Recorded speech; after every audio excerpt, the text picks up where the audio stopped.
Good evening. The attack came early this morning. 3 men calling themselves Armenian revolutionaries stormed the Turkish embassy in Ottawa. They killed a guard and took a dozen people hostage. 4 hours later, the drama ended when the gunmen surrendered. Our coverage begins with Don Newman.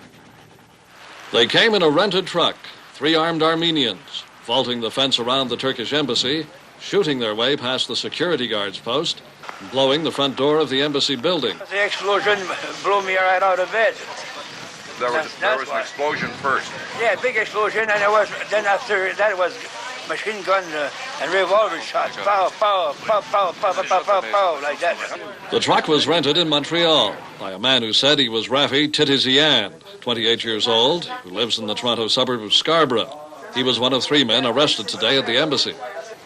As police sealed off the area, inside the embassy, the gunmen held a dozen hostages.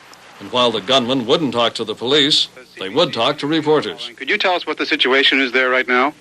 Sorry, I can't tell you that, but as you know, we are the Armenian Revolutionary Army. We had occupied the Turkish embassy, and we got the demands. What demands are you making? To Turkish government demand we want our lands back, and we want the Turkish government to recognize the Armenian genocide in 1915. Among those being held were the ambassador's wife and daughter, but Ambassador Joshkin Kurja was already outside the embassy. Originally the 13th hostage, he was injured as he tried to jump to freedom. And he's lying at the side of the embassy now with what is believed a broken leg and possibly a broken arm. He's being attended by a police officer who's beside him. To coordinate their siege of the embassy, the police set up a command post on the 17th floor of a neighboring high-rise.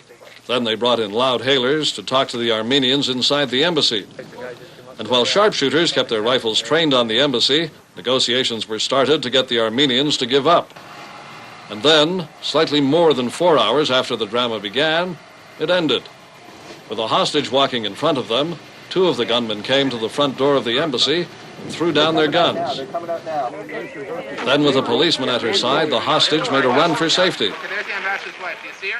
While the gunmen, their hands up, were seized by the police, thrown to the ground, and handcuffed. There was no force used to bring it to them. They finally agreed to surrender? They surrendered. They came out on their own. What finally made them change their minds? And just negotiations. Later, police said the gunmen gave up on the strength of a promise they would not be shot when they came out of the embassy.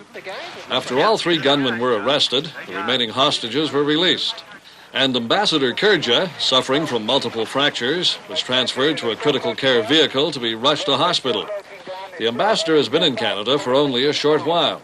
But although injured, today he survived the attack.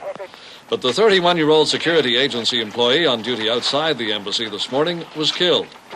Police officers found the handgun of Claude Brunel as his body was removed from the embassy. Officer Brunel was on duty, and all we know that he was shot in the line of duty. Tonight, the police continue to search the Turkish embassy for evidence. The 3 men who surrendered this morning are in jail and will probably appear in court tomorrow. Don Newman, CBC News, Ottawa.